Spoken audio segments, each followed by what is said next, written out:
രാഷ്ട്രീയ സാമുദായിക എതിരാളികളെ ശിക്ഷിക്കാൻ പോപ്പുലർ ഫ്രണ്ടിന് സ്വന്തം കോടതിയും രഹസ്യാന്വേഷണ വിഭാഗവും ഉണ്ടായിരുന്നു എന്നുള്ളതാണ് NIA ഇന്നിപ്പോൾ കോടതിയിൽ സമർപ്പിച്ചിരിക്കുന്ന റിപ്പോർട്ടിൽ പറയുന്നത്. നിർണായകമായ ചില വിവരങ്ങളാണ് ഈ റിപ്പോർട്ടിലുള്ളത്.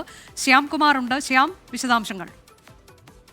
അനുജ, 2047 ഇന്ത്യയിൽ ഇസ്ലാമിക് റിപ്പബ്ലിക് സ്ഥാപിക്കുക എന്ന ലക്ഷ്യമാണ് പോപ്പുലർ ഫ്രണ്ടിനുള്ളത് എന്നുള്ളതാണ് NIA കോടതിയിൽ സമർപ്പിച്ച റിപ്പോർട്ടിൽ പറയുന്നത്. ഇതിനു പുറമെ ഇവരുടെ റിപ്പോർട്ടേഴ്സ് വിംഗ് എന്ന് പറയുന്ന രഹസ്യാന്വേഷണ വിഭാഗം സ്വന്തമായി രൂപീകരിച്ചു.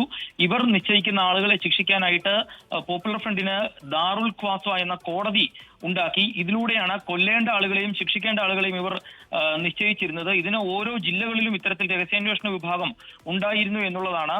ഇതിൽ പലരെയും ഇവർ ലിസ്റ്റ് ചെയ്തിരുന്നു. അങ്ങനെയാണ് 950 പേരുടെ ലിസ്റ്റ് ഇന്നലെ കോടതിയിൽ ഹാജരാക്കിയിരുന്നത്. ഇതിൽ സർവീസിംഗ് ടീം, ഹിറ്റ് ടീം എന്നിവ രൂപീകരിച്ചു.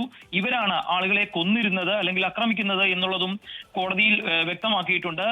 ISIS ഭീകരത അനുകരിക്കാനാണ് ഇവർ ശ്രമിച്ചിരുന്നത് എന്നും കോടതിയിൽ NIA കോടതിയിൽ സമർപ്പിച്ച റിപ്പോർട്ടിലൂടെ വ്യക്തമാക്കുന്നു. ഇതിൽ ഭരണകൂടത്തിലും ജുഡീഷ്യറിയിലും ഉൾപ്പെടെ കടന്നു കയറാനുള്ള ശ്രമം ഇവർ നടത്തിയിരുന്നു. അതിനുവേണ്ടി ബോധപൂർവമായ ശ്രമങ്ങൾ തന്നെ നടത്തിയിരുന്നു.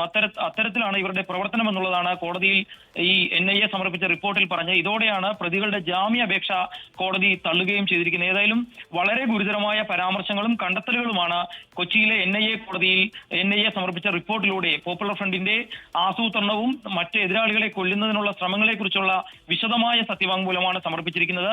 ആ സത്യവാങ്മൂലത്തിലെ പ്രധാന വിവരങ്ങളാണ് നമുക്ക് ലഭിച്ചിരിക്കുന്നത്. ശരി, NIA കോടതിയിൽ സമർപ്പിച്ച റിപ്പോർട്ടിലെ ഗുരുതരമായ വിവരങ്ങൾ, അതിന്റെ വിശദാംശങ്ങൾ, അതാണ് ശ്യാംകുമാർ നൽകിയത്.